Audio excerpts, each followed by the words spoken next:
वर्णिवेशरमणीय दर्शनं मन्दहासरुचिराननाम्बुजं पूजितं सुरनरोत्तमैर्मुदा धर्मनन्दनमहं विचिन्तये।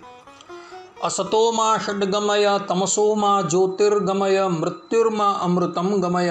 ओम शांति शांति शांति। આજની જ્ઞાન સભાની અંદર પધારનારા બધા જ ભગવત ભક્તોને વેદાંતાચાર્ય પુરાણ ઇતિહાસાચાર્ય એમ એ ફિલોસોફી શાસ્ત્રી રાકેશભાઈના હિતપૂર્વક જય સ્વામિનારાયણ। ભક્તો, ગયા વખતની જ્ઞાન સભાની અંદર આપણે બધાએ શ્રીમદ ભાગવતના દસમ સ્કંદમાં આવતી રાસ પંચાધ્યાયની કથા જે છે એ શ્રવણ કરી।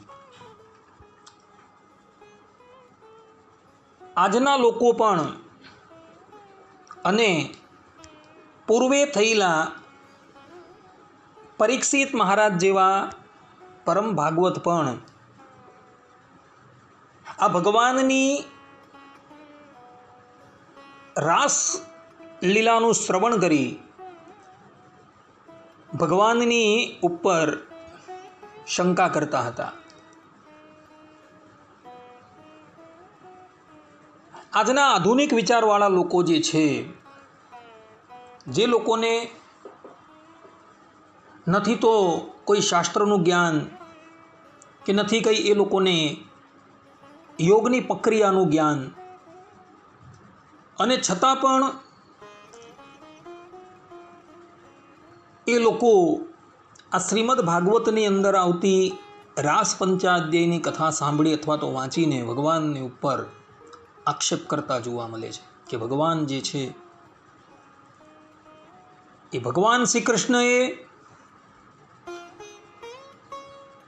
પરદારાનો સંગ કર્યો અને અધાર્મિક કાર્ય કર્યું, એવું બધું બોલતા ફરે છે। તો આજે આપણે આ રાસ પંચાધ્યાય જે છે એ રાસ પંચાધ્યાયનો શાસ્ત્રો દ્વારા તથા લૌકિક રીતભાતથી યથાર્થ રૂપે ખુલાસો કરીએ, જેથી કરીને જે તાર્કિક લોકો ભગવાનની ઉપર આક્ષેપ કરે છે, ભગવાનની આ પવિત્ર લીલાની ઉપર આક્ષેપ કરે છે, એ લોકોના તર્કપૂર્ણ આક્ષેપનું મર્દન થઈ જાય। સર્વપ્રથમ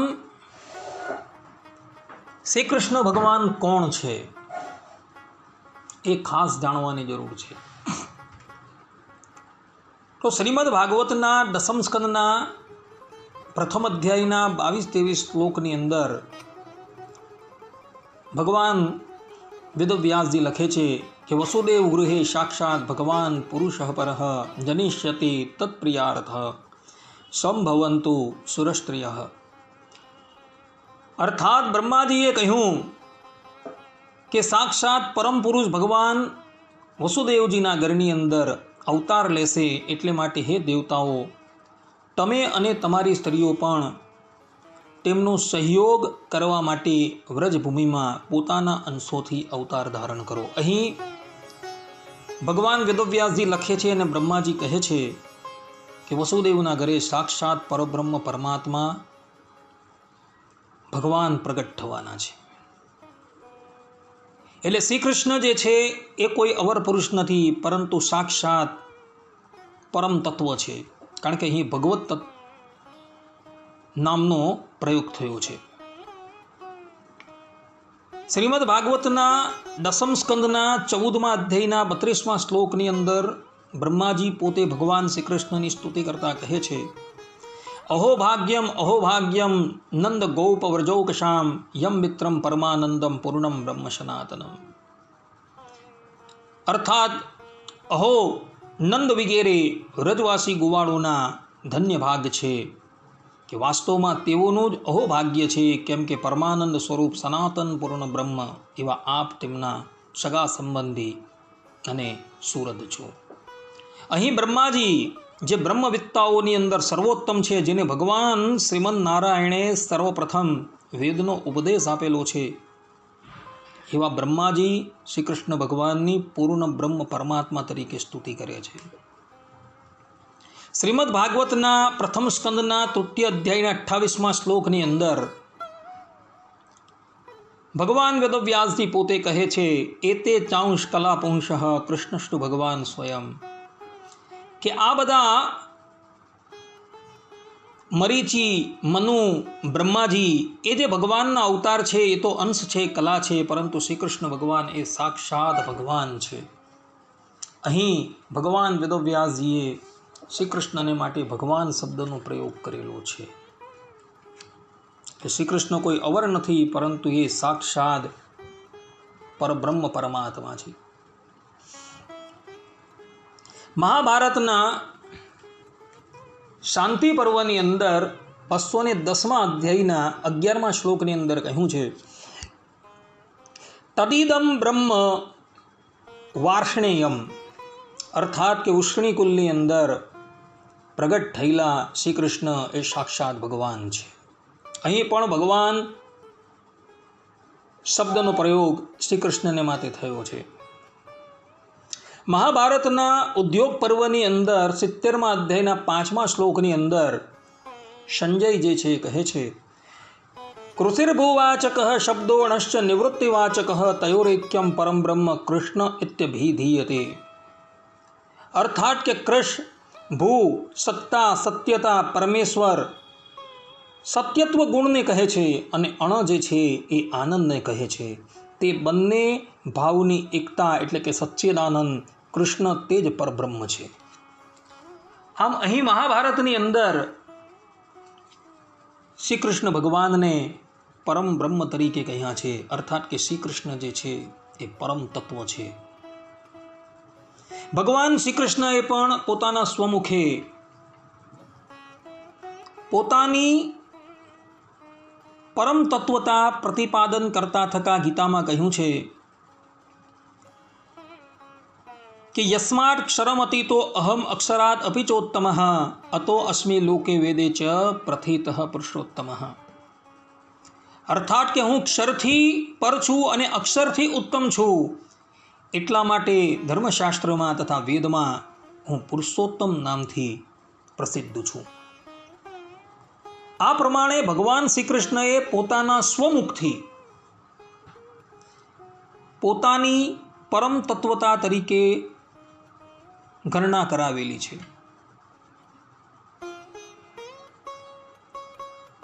આ ઉપરાંત શ્રીમદ ભાગવતના બીજા કેટલાય સ્કંધોની અંદર, કેટલીય સ્તુતિઓની અંદર ભગવાન શ્રી કૃષ્ણને પરમ તત્વ તરીકે પ્રતિપાદન કરેલા છે. શ્રીમદ ભગવદ્ ગીતાના 7મા અધ્યાયના 6ઠ્ઠા શ્લોકની અંદર ભગવાન શ્રી કૃષ્ણ પોતાના સ્વમુખે કહે છે, અહમ કૃષ્ણસ્ય જગતઃ પ્રભઃ પ્રલયસ્તથા મત્તઃ પરતરમ નાન્યત કિંચિત અષ્ટે ધનંજય. અર્થાત કે સમસ્ત જગતની ઉત્પત્તિ, સ્થિતિ અને પ્રલયનું કારણ હું શ્રી કૃષ્ણ જ છું. હે ધનંજય, મારાથી શ્રેષ્ઠ બીજું કોઈ નથી. ભગવાન શ્રી કૃષ્ણએ અહીં પણ પોતાની ઇતર સમસ્ત કરતા શ્રેષ્ઠતા પ્રતિપાદન કરેલી છે. એટલે આ રાસલીલા કરનારા જે છે એ કોઈ અવર નથી, પરંતુ સાક્ષાત પરબ્રહ્મ પરમાત્મા ભગવાન શ્રીમદ નારાયણ છે. અર્થાત કે શ્રીમદ નારાયણ ધરાતલની ઉપર શ્રી કૃષ્ણ રૂપે પ્રગટ થયા છે અને એ ભગવાન જે છે એ જ આ રાસ ક્રીડા કરી રહ્યા છે, એમાં શાસ્ત્રોના વચન પરથી કહેવાય છે. એટલે જ માટે સુખદેવજી મહારાજે જ્યારે આ લીલાના વર્ણનની શરૂઆત કરી ત્યારે પ્રારંભની અંદર જ સુખદેવજી મહારાજ કહે છે, ભગવાન પિતા રાત્રિ સરોડોત્ફુલ્લ મલ્લિકા વિક્ષરંતુ મનશ્ચક્રે યોગ માયામુપાશ્રિત. સુખદેવજી મહારાજે પ્રારંભની અંદર જ શ્રી કૃષ્ણને માટે ભગવાન શબ્દનો પ્રયોગ કરેલો છે કે આ લીલા કરનારા કોઈ અવર નથી, પરંતુ એ સાક્ષાત પરબ્રહ્મ પરમાત્મા છે. અને એવો આ રાસ ક્રીડા જે છે એ કરી રહ્યા છે. શા માટે રાસ ક્રીડા કરી રહ્યા છે? કોઈ પણ વ્યક્તિને આ બાબતની અંદર સંશય થાય તો એ શંકાનું, એ સંશયનું સમાધાન કરતા શ્રીમદ ભાગવતના ટીકાકાર શ્રીધર સ્વામી રાસ ક્રીડાના પ્રારંભની અંદર જ પોતે કહે છે કે બ્રહ્માદિ જય સંવૃદ્ધ દર્પ કંદર્પ દર્પદા જયતિ શ્રી પતિર ગોપી રાસ મંડલ મંડન. અર્થાત કે બ્રહ્માદિ દેવતાઓને જીતી લીધા બાદ ગર્વથી અતિ દ્રપ્ત થયેલા કામદેવના મદને ચૂર્ણ કરવાવાળા ગોપીઓની રાસ મંડળીના અલંકાર લક્ષ્મીપતિ ભગવાનનો સદૈવ જય થાવ. અર્થાત પુરાણોની અંદર કથા આવે છે કે ભવ બ્રહ્માદિક દેવતાઓની ઉપર વિજય પ્રાપ્ત કરીને કામદેવ જે છે એ અતિશય ગર્વિત થઈ જાય છે અને એ વિચારે છે કે આ જગતની અંદર મને જીતનાર કોઈ નથી. અને એ કામદેવના ગર્વનો નાશ કરવા માટે ભગવાન શ્રી કૃષ્ણએ ગોપીઓની સાથે રાસ ક્રીડા કરી હતી. અને રાસ ક્રીડા ક્યારે? તો શરદ પૂર્ણિમાને દિવસે, અર્થાત કે આસો શુક્લ પૂર્ણિમાને દિવસે, અને એ પણ મધ્યરાત્રિએ એકાંતની અંદર, જ્યારે કામનું જોર અતિશય વૃદ્ધિ પામેલું હોય ત્યારે રૂપના અંબાર જેવી સ્ત્રીઓની મધ્યમાં રહીને પણ ભગવાન શ્રી કૃષ્ણ જે છે એ કામદેવની ઉપર વિજય પ્રાપ્ત કરે છે. કહેવાનું તાત્પર્ય એ છે કે ભવ બ્રહ્માદિક દેવતાઓની પર વિજય પ્રાપ્ત કરીને કામદેવ જે છે એ અતિશય ઉન્મત્ત થઈ જાય છે. તો એનું એ ઉન્મત્તપણું ઉતારવા માટે ભગવાન શ્રી કૃષ્ણ એને પડકાર ફેંકે છે અને એકાંતની અંદર પોતે સ્ત્રીઓની મધ્યમાં રહીને પણ ભગવાન શ્રી કૃષ્ણ ઉર્ધ્વ રેતા બ્રહ્મચારી રહે છે. ને આ વાતની સંમતિ ભગવાન સ્વામિનારાયણે પણ ગદડા પ્રથમના 72મા વચનામૃતની અંદર આપેલી છે.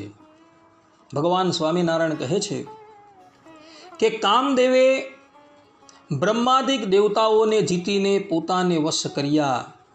તેનો કામદેવને અતિશય ગર્વ થયો. તે ગર્વને ઉતારવાને કાજે ભગવાને કામદેવને પડકાર્યો. તે જેમ કોઈ બલવાન રાજા હોય ને શત્રુને પોતાની ગાંઠ્યની દારૂ ગોળી અપાવીને પછી તે સાથે લડવા જાય, તેમ ભગવાને કામદેવ રૂપી શત્રુને લડિયાનો સામાન મોરથી જ આપ્યો. તે શું? તો કામદેવનું બલ જ્યારે સ્ત્રીનો સંબંધ હોય ત્યારે થાય. તેમાં પણ શરદ ઋતુને વિશે રાત્રિમાં કામદેવનું વધુ બલ હોય તથા સ્ત્રીના રાગ રંગ વિલાસના શબ્દ સાંભળવા તથા સ્ત્રીનું રૂપ જોવું, સ્ત્રીનો સ્પર્શ કરવો, તેણે કરીને કામદેવનું અતિશય બલ વધે છે. એ સર્વે સામાન શ્રી કૃષ્ણ ભગવાને કામદેવને આપીને તેને જીતી લીધો અને અખંડ બ્રહ્મચારીની પેઠે ઉર્ધ્વ રેતા રહ્યા અને એવી રીતે કામદેવનો ગર્વ ઉતાર્યો. આ પ્રમાણે ભગવાન સ્વામિનારાયણ સ્પષ્ટ રૂપે કહે છે કે કામદેવને બધી જ વસ્તુ અર્પણ કરી ભગવાન શ્રી કૃષ્ણ એની સાથે યુદ્ધે ચડેલા હતા અને એકાંતની અંદર સ્ત્રીઓની સાથે રહેવા છતાં ભગવાન શ્રી કૃષ્ણ ઉર્ધ્વ રેતા બ્રહ્મચારી રહ્યા હતા. અને ભક્તો, આ વાત જે છે એ કોઈ કપોળ કલ્પિત નથી. આ વાત શાસ્ત્ર સંમતિત છે. શાસ્ત્રોની અંદર એના પ્રમાણો પણ જોવા મળે છે. જેમ કે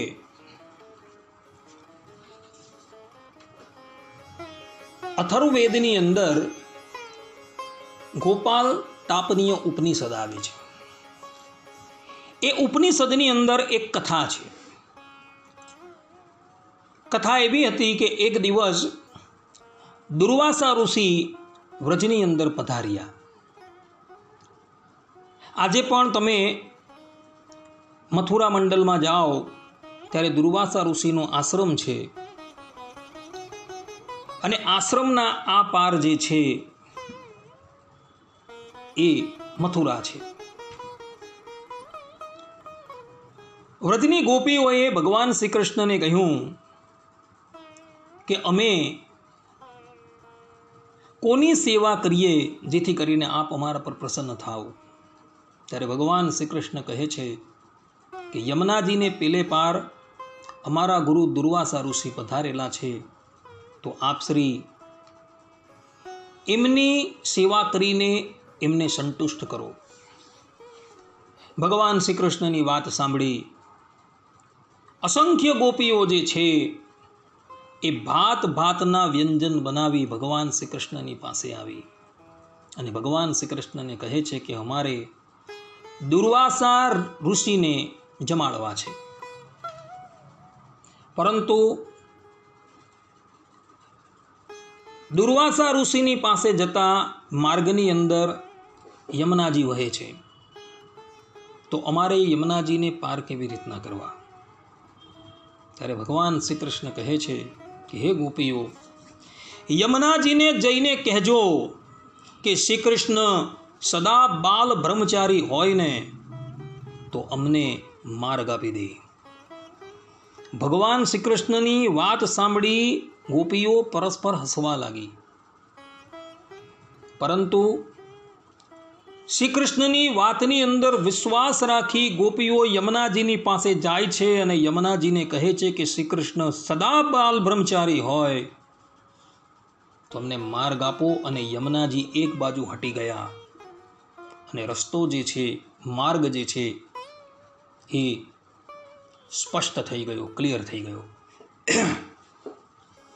ગોપીઓ તો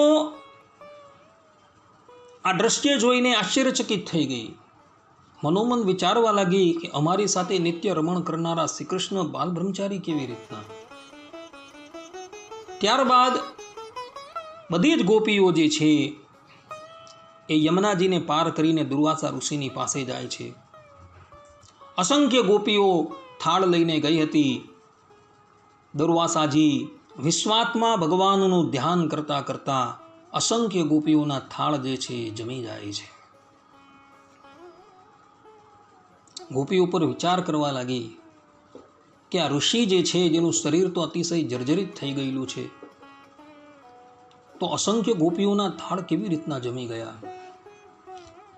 ત્યારબાદ દુર્વાસા ઋષિને ગોપીઓ કહે છે કે મહાત્મા, અમારે હવે અમારા ઘરે જવું છે, પરંતુ માર્ગની અંદર યમુનાજી વહે છે, તો અમે અમારા ઘરે કેવી રીતના જઈએ? ત્યારે દુર્વાસા ઋષિ કહે છે કે હે ગોપીઓ, તમે જ્યારે અહીં આવી ત્યારે કેવી રીતના આવી હતી? ત્યારે ગોપીઓ કહે છે કે મહર્ષિ, અમે જ્યારે તમારી પાસે આવી ત્યારે અમે યમુનાજીને કહ્યું હતું કે શ્રી કૃષ્ણ જો સદૈવ બ્રહ્મચારી હોય તો અમને માર્ગ આપજો, અને યમુનાજીએ અમને માર્ગ આપી દીધો. ત્યારે દુર્વાસા ઋષિ કહે છે કે હવે યમુનાજીને જઈને કહો કે દુર્વાસા સદૈવ ઉપવાસી હોય ને તો અમને માર્ગ આપો. અને ગોપીઓ ત્યાં જાય છે અને યમુનાજી એને માર્ગ આપી દે છે. પરંતુ ગોપીઓ ભગવાન શ્રી કૃષ્ણ પાસે જતી નથી, પાછી દુર્વાસા ઋષિ પાસે આવે છે અને દુર્વાસા ઋષિને કહે છે કે નિત્ય અમારી સાથે વિહાર કરનારા શ્રી કૃષ્ણ બાલ બ્રહ્મચારી કેવી રીતના, અને અસંખ્ય ગોપીઓનો થાળ જમી જનારા તમે સદૈવ ઉપવાસી કેવી રીતના? ત્યારે દુર્વાસા ઋષિ એને સંપૂર્ણ ગોપાલ તાપનીય ઉપનિષદ જે છે એ સંભળાવે છે. અને એ ઉપનિષદની અંદર જે શ્રી કૃષ્ણ ભગવાનનું મહાત્મય બતાવેલું છે, બધું જ મહાત્મય ગોપીઓને કહે છે. અને એની વાત સાંભળી ગોપીઓ નિશ્ચય કરી લે કે શ્રી કૃષ્ણ એ અવર નથી, પરંતુ સાક્ષાત પૂર્ણ બ્રહ્મ પરમાત્મા છે.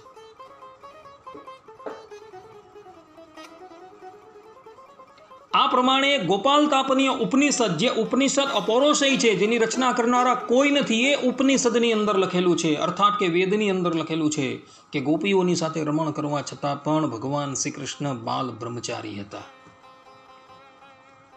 બીજા એક ગ્રંથનું આપણે પ્રમાણ જોઈએ. જૈમિની અશ્વમેધ પર્વ નામનો એક ગ્રંથ છે, જેની અંદર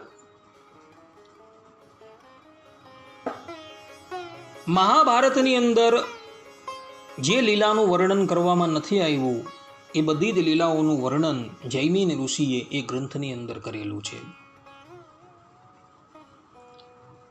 મહાભારતનું યુદ્ધ પૂર્ણ થયા બાદ પાંડવ લોકો જે છે આ ધરાતલની ઉપર 34 વર્ષ પર્યંત રહે છે.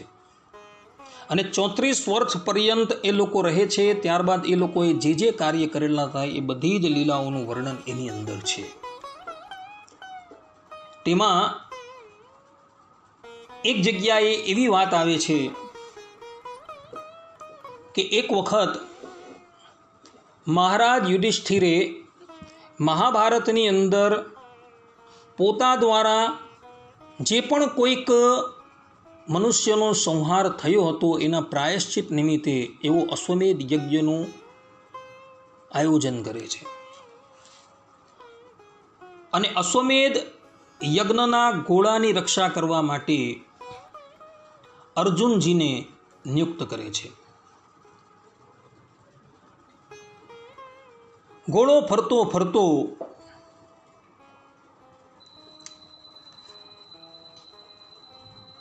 એક રાજ્યની અંદર આવે છે. એ રાજ્યનું નામ હતું મણિપુર.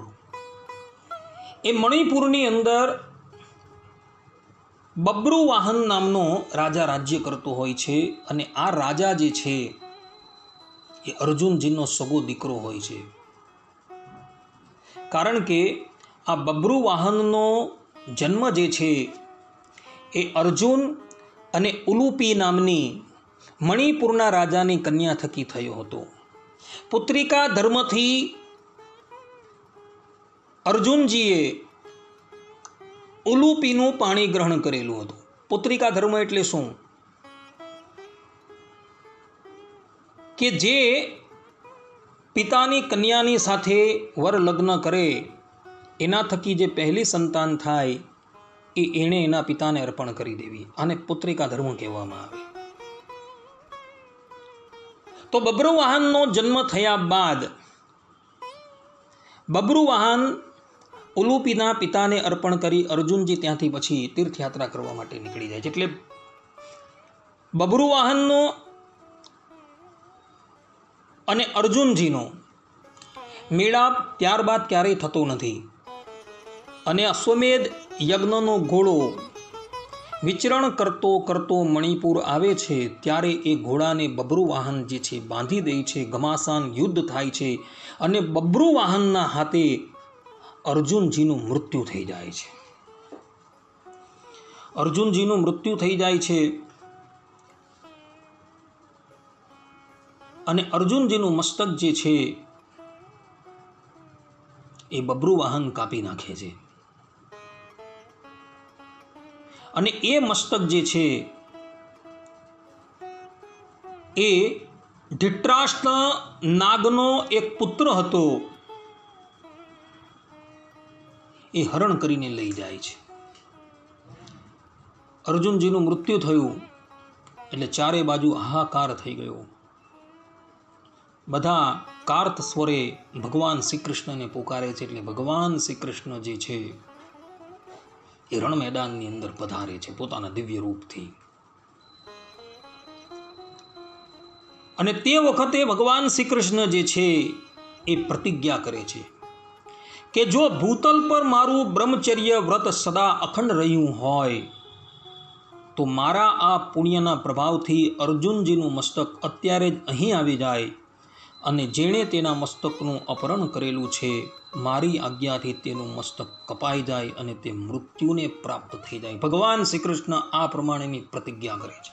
અહીં સ્પષ્ટ રૂપે લખેલું છે કે જો ભૂતલ પર મારું બ્રહ્મચર્ય વ્રત સદા અખંડ રહ્યું હોય, આ શબ્દો લખેલા છે આની અંદર, અર્થાત કે ગોપીઓની સાથે કે દ્વારકાની અંદર રહેલી 16,108 રાણીની સાથે પણ રમણ કરવા છતાં ભગવાન શ્રી કૃષ્ણ ઉર્ધ્વરીતા બ્રહ્મચારી છે. અને જે આ પ્રતિજ્ઞા કરે છે, તા પેલી બાજુ ધૃતરાષ્ટ્ર નાગના પુત્રનું મસ્તક કપાઈ જાય છે અને જે અર્જુનજીનું મસ્તક એ હરણ કરીને લઈ ગયો હતો એ મસ્તક તત્કાલ ત્યાં આવી જાય છે અને અર્જુનજીના ધડની ઉપર જોડાઈ જાય છે અને અર્જુનજી સજીવન થઈ જાય છે. અહીં પણ ભગવાન શ્રી કૃષ્ણએ પ્રતિજ્ઞા કરેલી છે કે મારું બ્રહ્મચર્ય અખંડ રહ્યું હોય તો અર્જુનજી સજીવન થઈ જાય. ભક્તો, આ બંને શાસ્ત્રોના પ્રમાણ છે ને આ બંને શાસ્ત્ર જે છે એ માન્ય શાસ્ત્રો છે. અને એ લોકો કહે છે કે શ્રી કૃષ્ણ ભગવાન જે છે ગોપીઓની સાથે રમણ કરવા છતાં પણ ઉર્ધ્વરીતા બ્રહ્મચારી હતા. એનું બ્રહ્મચર્ય વ્રત જે છે એ અક્ષુણ હતું. એની અંદર કોઈ પણ જાતની ખોટ ન હતી. એટલે જ માટે આ રાસ પંચાધ્યાયની અંદર એક સ્થાન પર ભગવાનને માટે ગોવિંદ શબ્દનો પ્રયોગ થયો છે, એક સ્થાન પર અચ્યુત શબ્દનો પ્રયોગ થયો છે, એક સ્થાન પર યોગેશ્વરેશ્વર કૃષ્ણ આ શબ્દનો પ્રયોગ થયો છે. અચ્યુત એટલે કે જે પોતે ક્યારેય પણ પોતાના સ્વરૂપ સ્વભાવથી ચ્યુત ન થાય, સ્ખલિત ન થાય, એને અચ્યુત કહેવાય. ગોવિંદનો અર્થ થાય છે ગો એટલે કે ઇન્દ્રિયો અને વિંદ એટલે એના નિયંતા, જે ઇન્દ્રિયોના નિયંતા છે એને ગોવિંદ કહેવામાં આવે છે. ભગવાન શ્રી કૃષ્ણ હતા એની અંદર આ નામ યથાર્થપણે ચરિતાર્થ થતું હતું. યોગેશ્વરેશ્વર કૃષ્ણ એવો શબ્દ લખેલો છે. શ્રીમદ ભાગવતના 10મ સ્કંદના 32મા અધ્યાયની અંદર આ શબ્દ સુખદેવજી મહારાજે ભગવાન શ્રી કૃષ્ણની માટે વાપરેલું છે. અર્થાત કે યોગી એવા યોગ સાધનારા યોગી, એ યોગીઓના ઈશ્વર શંકર, એને એ શંકરના પણ જે ઈશ્વર જે છે એ શ્રી કૃષ્ણ છે. ભક્તો, યોગ શાસ્ત્રની અંદર એવી યોગની પ્રક્રિયાઓ બતાવેલી છે કે જેની અંદર સાધક જે છે એ જ્યારે સિદ્ધ કક્ષાની ઉપર પહોંચી જાય ત્યારે હજારો હજાર રૂપ સુંદરી સ્ત્રીઓની વચ્ચે રહીને પણ એ સાધક જે સિદ્ધ દશાને પામેલો છે એ સ્ત્રીઓની વચ્ચે રહીને પણ ઉર્ધ્વરીતા બ્રહ્મચારી રહી શકે છે, કારણ કે એની અંદર એવી સિદ્ધિ આવી ગયેલી હોય છે.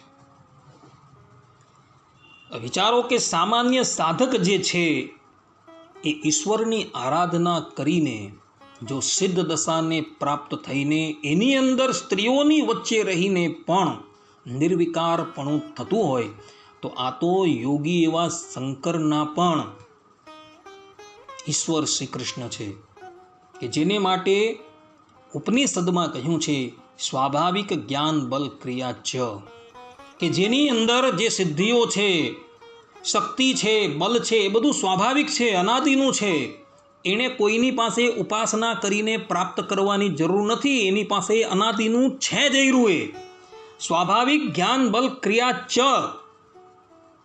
અને એ સિદ્ધિ તો ભગવાન શ્રી કૃષ્ણની અંદર સ્વાભાવિક છે. એટલે એ સિદ્ધિને લઈને ભગવાન શ્રી કૃષ્ણ સ્ત્રી રત્ન એવી ગોપીઓની મધ્યમાં રહીને પણ પોતે ઉર્ધ્વરીતા બ્રહ્મચારી રહી શક્યા હતા. એની અંદર કોઈ પણ જાતનો દોષ નથી ભક્તો. અને આવું સામર્થ્ય જે છે એ કેવલ પરબ્રહ્મ પરમાત્મા ભગવાનની અંદર જ હોઈ શકે, બીજા કોઈની અંદર હોઈ શકે નહીં. અને આ વાત જે છે એ ભગવાન સ્વામિનારાયણે પણ ગધડા પ્રથમના 73મા વચનામૃતની અંદર કહેલી છે. ભગવાન સ્વામિનારાયણ કહે છે કે શ્રી કૃષ્ણ ભગવાને સ્ત્રીઓને સંગે રહીને નૈષ્ઠિક બ્રહ્મચર્ય રાખ્યું, તે એવું સામર્થ્ય તો ભગવાનમાં જ હોય, પણ બીજાથી એમ રહેવાય નથી. ભગવાન સ્પષ્ટ કહે છે અહીં કે સ્ત્રીઓની મધ્યમાં રહીને જે ઉર્ધ્વરેતા બ્રહ્મચારી રહે એવા તો કેવલ ને કેવલ શ્રીમદ નારાયણ જ છે, શ્રી કૃષ્ણ જ છે, બીજું કોઈ નથી. અને એટલે જ માટે જગદગુરુ વલ્લભાચાર્યજીએ ભગવાન શ્રી કૃષ્ણને એક નામ આપેલું છે, યોષિતામ વીરહ, કે સ્ત્રીઓની મધ્યમાં રહીને પણ જે વીર છે, અર્થાત કે ઉર્ધ્વરેતા બ્રહ્મચારી છે. આ પ્રમાણે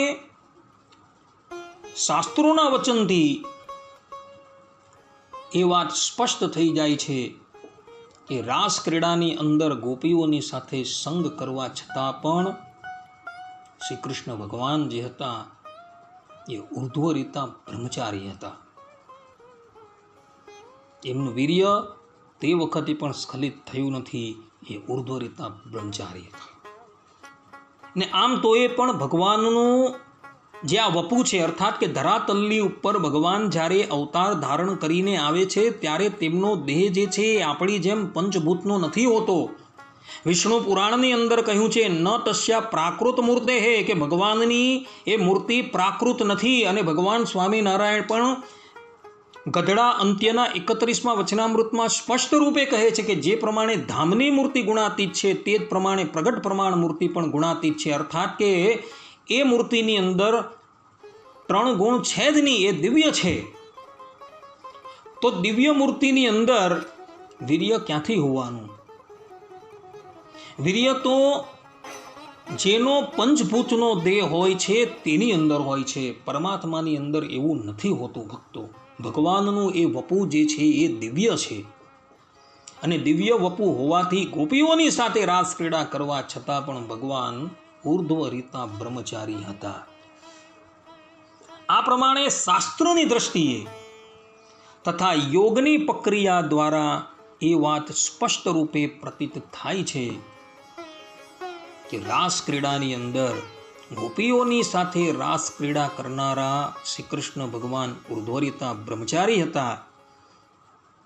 અને આ બધી જ લીલા જે છે એ દિવ્ય છે, કોઈ પ્રાકૃત નથી. શ્રી કૃષ્ણ ભગવાનને સમજવા હોય, એમની લીલાઓ સમજવી હોય ને ભક્તો તમારે, તો તમારે યોગી બનવું પડે. બ્રહ્મ પુરાણની અંદર આ વાત લખેલી છે કે શ્રી કૃષ્ણને યોગી બન્યા વગર તમે ક્યારેય પણ સમજી શકો જ નહીં. એની લીલાના રહસ્યને તમે યોગી બન્યા વગર ક્યારેય સમજી ન શકો. એને માટે તમારે પોતે યોગી બનવું પડે, કારણ કે એ યોગેશ્વરેશ્વર છે, કે યોગીઓના ઈશ્વર શંકર ને શંકરના પણ એ ઈશ્વર છે. તો એ યોગીને જાણવા માટે, એ યોગીઓના ઈશ્વરને જાણવા માટે તમારે પોતે પહેલા યોગી બનવું પડે. આ પ્રમાણે ભગવાનની આ રાસલીલા શાસ્ત્રો પ્રમાણે સ્પષ્ટ રૂપે નિર્દોષ છે એમ પ્રતિપાદિત થઈ જાય છે. હવે થોડું આપણે લૌકિક રીતે વિચારીએ તો રાસલીલા જ્યારે થઈ ત્યારે ભગવાનની ઉંમર કેટલી હતી? તો તે વખતે ભગવાનની ઉંમર કેવલ ને કેવલ 8 વર્ષની હતી. જેમ કે શ્રીમદ ભાગવતના 10મ સ્કંદના 14મા અધ્યાયના 49મા શ્લોકની અંદર બ્રહ્માજી દ્વારા ગાયોનું હરણ થયા બાદની જે લીલાઓ જે છે એ પૌગંડ વયની બતાવેલી છે. અર્થાત કે 5 થી 10 વર્ષની વચ્ચેની. અને ગોવર્ધન લીલા જે છે એ ગોવર્ધન લીલાના અંતર્ગત જ શરદ ઋતુ આવતી હોવાથી અને શરદ ઋતુની અંદર જ આ રાસલીલા થઈ હતી. અને એટલે માટે એ વખતે ભગવાનની ઉંમર કેવલ 8 વર્ષની હતી. તો 8 વર્ષની ઉંમરના બાળકને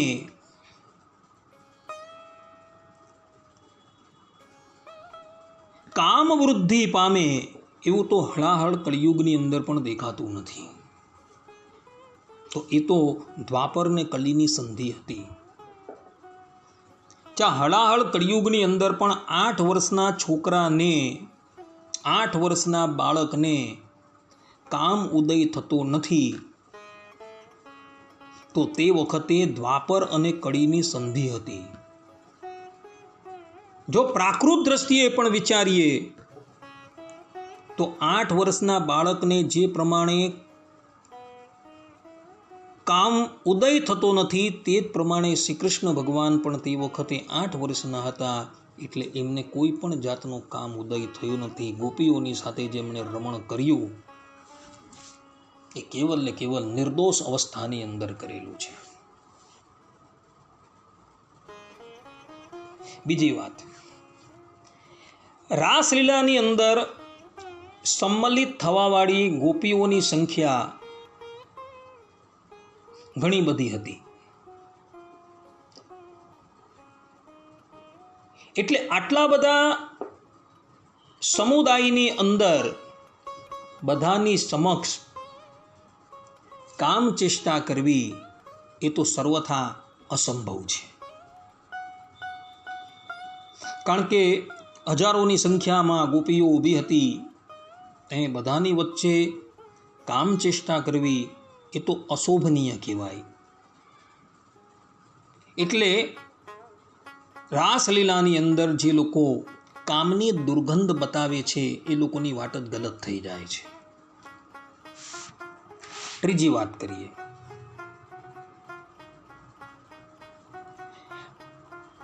અવશ્ય જ ગોપીઓ પોતપોતાના ઘરોનો ત્યાગ કરી રાત્રિ પર્યંત રાસલીલામાં જો રહી હતી, તો પોતપોતાની સ્ત્રીઓને ઘરમાં ન જોઈને અને આકુળ વ્યાકુળ થયેલા બાળકોને જોઈને ગોપાળ લોકો બધા જ એ ગોપીઓને શોધવા માટે નીકળતે. કારણ કે જે જગ્યાએ રાસલીલા થતી હતી ત્યાંથી ગોવાળોનું ઘર જે છે એ કંઈ દૂર ન હતું, બધું સમીપમાં જ હતું. અને ત્યાં પહોંચીને એ લોકો પોતાની સ્ત્રીઓ, પોતાની કન્યાઓ એ બધીને પાછી લઈ આવતે.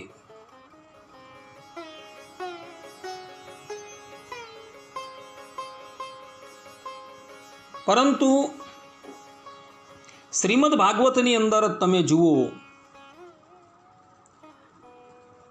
33મા અધ્યાયમાં, અર્થાત કે દસમ સ્કંદના 33મા અધ્યાયની અંદર સુખદેવજી મહારાજ એ બાબતનો ખુલાસો કરતા થતા સ્પષ્ટ રૂપે કહી રહ્યા છે કે ના સુયન ખલુ કૃષ્ણાય મોહિતાસ્તસ્ય માયયા મન્યમાનઃ સ્વપાર્શ્વસ્થાન સ્વાન સ્વાન દારાન વ્રજોકશઃ. અર્થાત કે વ્રજવાસી ગોપોએ ભગવાન શ્રી કૃષ્ણમાં સહેજ પણ દોષ બુદ્ધિ કરી નહીં.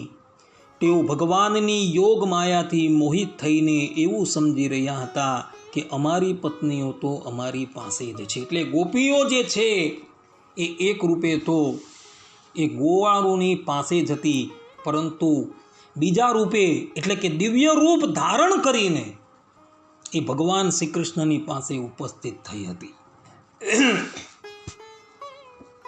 અને દિવ્ય રૂપ ધારણ કરીને ભગવાન શ્રી કૃષ્ણની પાસે ઉપસ્થિત થઈ તો દિવ્ય રૂપની અંદર કામનો ગંધ પણ ન હોય. ચોથી વાત કરીએ,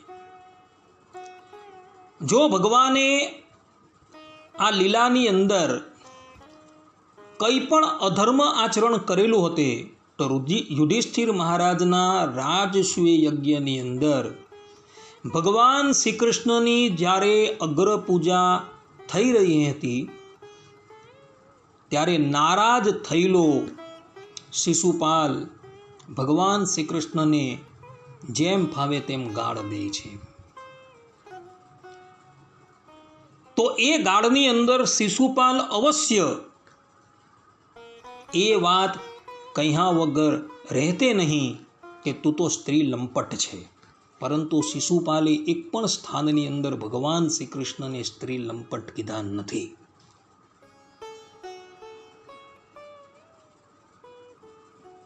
શિશુપાલે ભગવાન શ્રી કૃષ્ણને 100 ગાળ આપેલી છે, પરંતુ એ 100 ગાળની અંદર એક પણ સ્થાનની અંદર શિશુપાલે એવા શબ્દોનો પ્રયોગ નથી કરેલો કે હે શ્રી કૃષ્ણ તું તો વ્યભિચારી છે, કે તું તો સ્ત્રી લંપટ છે. એવા એક પણ શબ્દનો શિશુપાલે પ્રયોગ નથી કરેલો. એના પરથી જ એ સિદ્ધ થઈ જાય છે કે શિશુપાલ જેવા આસુરી તત્વને પણ ખબર હતી કે શ્રી કૃષ્ણ ભગવાનની આ ક્રીડા જે છે એ દિવ્ય છે, અને ગોપીઓની સાથે ક્રીડા કરવા છતાં પણ એ ઉર્ધ્વરીતા બ્રહ્મચારી છે.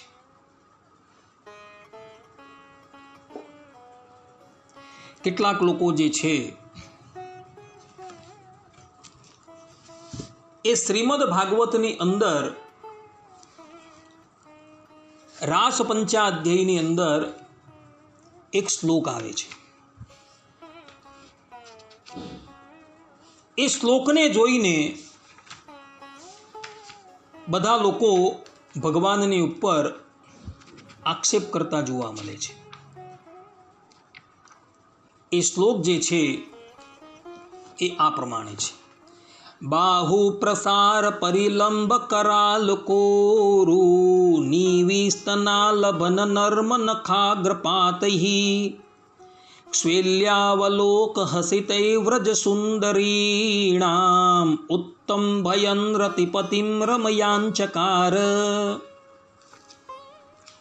અર્થાત કે ત્યાર પછી ભગવાન શ્રી કૃષ્ણએ ગોપીઓની સાથે યમુનાજીના પવિત્ર તટ પર કે જે કપૂર જેવી ચળકતી રેતીથી જગમગતો હતો ત્યાં પદાર્પણ કર્યું, અને પોતાના કરકમલ પ્રસારીને તો વળી આલિંગન આપીને તો વળી કરકમળનો સ્પર્શ આપીને વિનોદથી તો નખાગ્ર ભાગથી સુખ આપીને કટાક્ષ ભરી દ્રષ્ટિથી જોવું અને હસવું, આ ક્રિયાઓ દ્વારા ગોપીઓના દિવ્ય પ્રેમાનંદને વધારતા રહીને ભગવાન શ્રી કૃષ્ણ તેમની સાથે વિહાર કરવા લાગ્યા. હવે અહીં આ શ્લોકની અંદર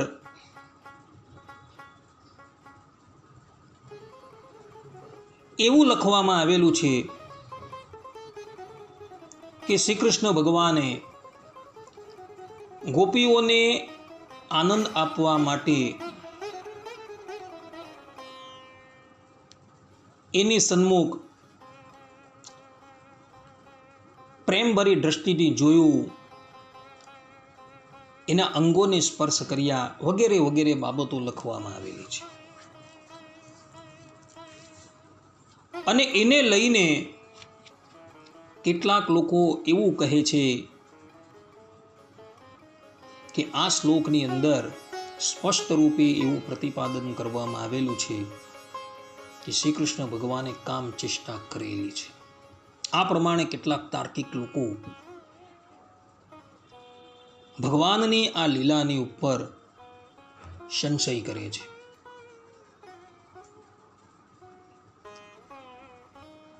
તો એ લોકોના આ સંશયની અંદર એ લોકોને કહેવાનું કે વેદ વ્યાસજી ભગવાને ઉક્ત રાસ પંચાધ્યાયમાં વધારેમાં વધારે રમણ શબ્દનો પ્રયોગ કરેલો છે. અહીં પણ એ રમણ શબ્દનો પ્રયોગ થયો છે.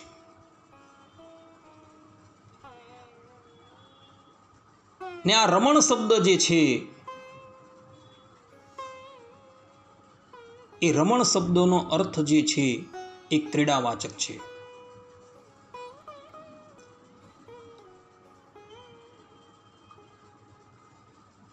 રમણ શબ્દ ના બીજા પણ કેટલાક પર્યાયવાચક અર્થ થાય છે.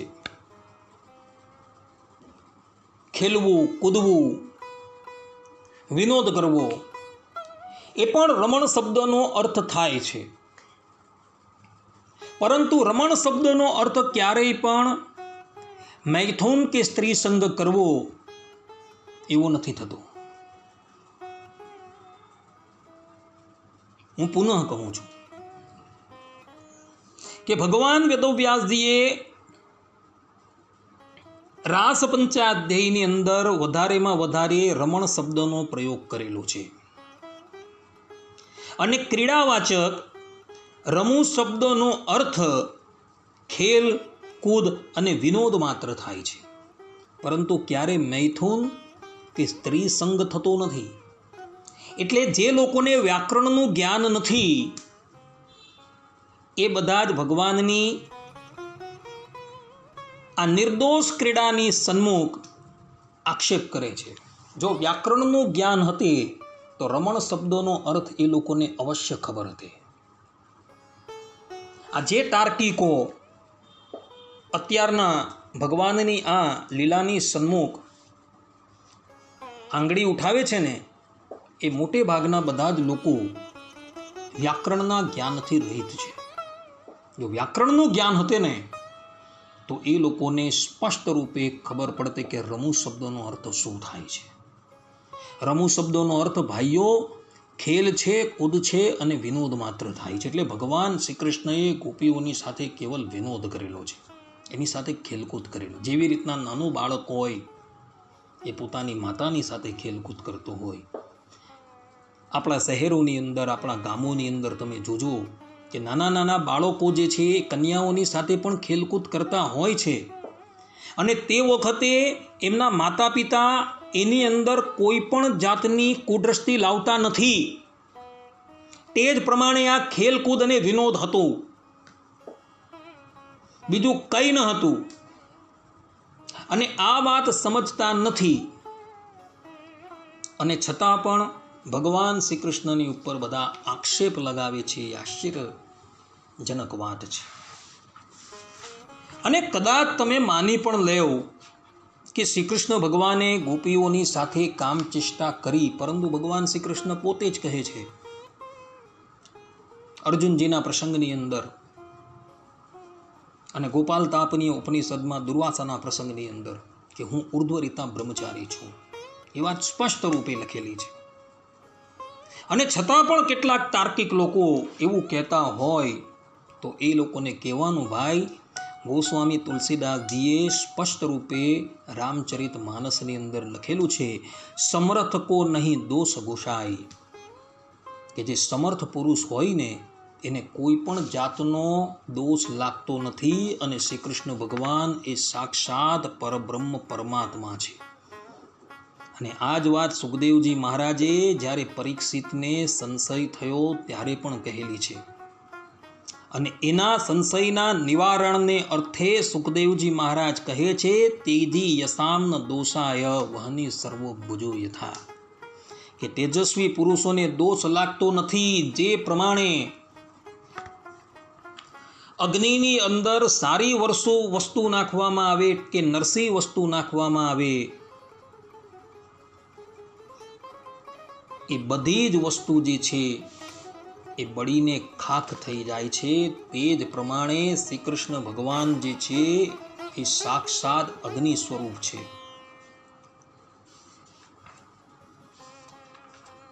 એની અંદર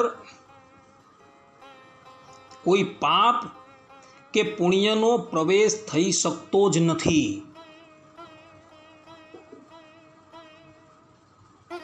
શ્રી કૃષ્ણ ભગવાનના વચન જે છે એ વચન પાળવાના છે, પરંતુ એમણે જે ક્રિયાઓ કરી એ ક્રિયા ક્યારેય પણ કરવાની નથી. સુખદેવજી મહારાજ સ્પષ્ટ રૂપે શ્રીમદ ભાગવતના 10મ સ્કંદના 33મા અધ્યાયના 32મા શ્લોકની અંદર કહે છે, ઈશ્વરાણામ વચઃ સત્યમ તથૈવાચરિતમ ક્વચિત તેસામ સ્વચ્છંદ ચરિતમ બુદ્ધિમાંશ તત્સમાચરેત. પાઠભેદથી આ પ્રમાણે શ્લોક જોવા મળે છે. અર્થાત કે સમર્થ પુરુષોના વચન સત્ય હોય છે, તેથી તેમના વચન પ્રમાણે વર્તવું અને પોતાના અધિકાર પ્રમાણે આચરણ કરવું જોઈએ. તેમના આચરણનું અનુકરણ તો ક્વચિત કરવામાં આવે છે, તેથી બુદ્ધિમાન મનુષ્ય તેમનું જે આચરણ તેમના ઉપદેશને અનુકૂળ હોય તેને જીવનમાં ઉતારવું જોઈએ. ને આ જ વાત ભગવાન સ્વામિનારાયણે વડતાલના 18મા વચનામૃતની અંદર કહેલી છે. ત્યાં પણ ભગવાન સ્વામિનારાયણ એ જ વાત કહે છે કે શ્રી કૃષ્ણ ભગવાનના આચરણ જેવું તમારે આચરણ નથી કરવાનું, પણ શ્રી કૃષ્ણ જે કહી ગયા છે એ તમારે કરવાનું છે, બીજું નથી કરવાનું. માટે ભક્તો, ભગવાન શ્રી કૃષ્ણની આ લીલા જે છે તેને તમે દિવ્ય રૂપથી જોજો. ભગવાન શ્રી કૃષ્ણની ઉપર કોઈ શ્રુતિ કે કોઈ સ્મૃતિ અર્થાત કે ધર્મશાસ્ત્ર એ શાસન કરી શકતા નથી. ભગવાન શ્રી કૃષ્ણ શ્રુતિ અને સ્મૃતિને દબાવીને વર્તે છે. અને આ વાત શ્રીમદ ભાગવતના 10મ સ્કંદના 78મા અધ્યાયના 31મા શ્લોકની અંદર લખેલી છે. ત્યાં સ્પષ્ટ રૂપે લખેલું છે કે યોગેશ્વરસ્ય ભવતો નામના યો અપી નિયામક, કે વેદ વચન પણ આપના પર શાસન કરી શકતા નથી. અર્થાત કે ભગવાન શ્રી કૃષ્ણ વેદની વિરુદ્ધ જઈને વર્તે ને તો પણ એમને એ દોષ લાગતો નથી, કારણ કે વેદની સત્તા એમના પર છે જ નહીં, કારણ કે એ સાક્ષાત પરબ્રહ્મ પરમાત્મા છે. પ્રાકૃતની અંદર અર્થાત કે લૌકિકની અંદર એવા કેટલાય મહાપુરુષો થઈ ગયા છે કે જે લોકોએ વેદ વિરુદ્ધ આચરણ કરેલું હતું, છતાં પણ એનાથી નિર્લેપ હતા, કારણ કે એ તેજસ્વી પુરુષો હતા. અગ્નિ છે, અગ્નિની અંદર સારી વસ્તુ નાખવામાં આવે કે નરસી વસ્તુ નાખવામાં આવે તો પણ એ બળીને ખાક થઈ જાય છે. એને એનો કોઈ પણ જાતનો દોષ લાગતો નથી. તે જ પ્રમાણે શ્રી કૃષ્ણ ભગવાન અગ્નિ સ્વરૂપ છે. પાપ અને પુણ્ય ઉદય થાય ને એ જ પહેલા ભગવાન એને દબાવી દે છે, કારણ કે ભગવાનનું એક નામ છે અપહત પાપમાં. પાપ અને પુણ્ય ઉદય થાય એ પહેલા જ એને દબાવી દે છે ઈરાય. માટે ભગવાનની અંદર કોઈ પણ જાતનો દોષ નથી. ભગવાન સંપૂર્ણ રીતે નિર્દોષ છે. અને આ નિર્દોષ લીલા હોવાથી ભારત વર્ષના જેટલા પણ આચાર્યો થયા એ લોકોએ પોતાના આશ્રિતોને આ રાસ ક્રીડા ગાવાની આજ્ઞા આપી છે. અને ભગવાન સ્વામિનારાયણે પણ વચનામૃતની અંદર પ્રથમના 72મા વચનામૃતની અંદર પોતાના આશ્રિતોને આ રાસ ક્રીડા ગાવાની આજ્ઞા કરેલી છે. સત્સંગી જીવનની અંદર તો પ્રથમ પ્રકરણની અંદર ભગવાન સ્વામિનારાયણના ગુરુ સદગુરુ રામાનંદ સ્વામીએ તો ઉદ્ધવ સંપ્રદાયના તમામ આશ્રિતોને એવી આજ્ઞા કરી છે કે તમારે નિત્ય પ્રત્યે રાસ પંચાધ્યાયનો પાઠ કરવો. શા માટે? તો કામના ઉપશમન માટે અને ભગવાનની પ્રેમ લક્ષણા ભક્તિની પ્રાપ્તિને અર્થે તમારે રાસ પંચાધ્યાયનો પાઠ નિત્ય કરવો. અને જે લોકો રાસ પંચાધ્યાયના 5 અધ્યાય પાઠ કરવામાં સમર્થ ન હોય તો એમણે શ્રીમદ ભાગવતની રાસ પંચાધ્યાયનો અંતિમ અધ્યાય એટલે કે 33મો 10મ સ્કંદનો 33મો અધ્યાય છે તેનો પાઠ તો જરૂર કરવો. શેને માટે? તો એને માટે કે જેનાથી કામ જે છે એ ઉપશમન થઈ જાય અને એ ભક્તના હૃદયની અંદર ભગવાનની પ્રેમ લક્ષણા ભક્તિનો આવિર્ભાવ થાય. માટે બધા જ ભક્તો રાસ પંચાધ્યાય જે છે તેનું ગાન પ્રેમપૂર્વક કરજો. ભગવાનની અંદર કોઈ પણ જાતનો દોષ નથી. આ પ્રમાણે શાસ્ત્રો પ્રમાણે અને લૌકિક દ્રષ્ટાંતથી અમે એ વાત પુરવાર કરીને બતાવેલી છે કે ભગવાન શ્રી કૃષ્ણની આ રાસલીલા જે છે સંપૂર્ણપણે નિર્દોષ છે. માટે હવે આ બાબતની અંદર કોઈને સંશય ન રહ્યો હશે એવું હું અનુભવ કરું છું. આટલું કહીને અહીં આજના આ પ્રવચનને હું વિરામ આપું છું. સર્વે સંતુ નિરામયઃ, સર્વે સુખીનો ભવંતુ, સર્વે ભદ્રાણી પશ્યંતુ, મા કશ્ચિત દુઃખ ભાગ ભવેત. અસ્તુ. જય સ્વામિનારાયણ.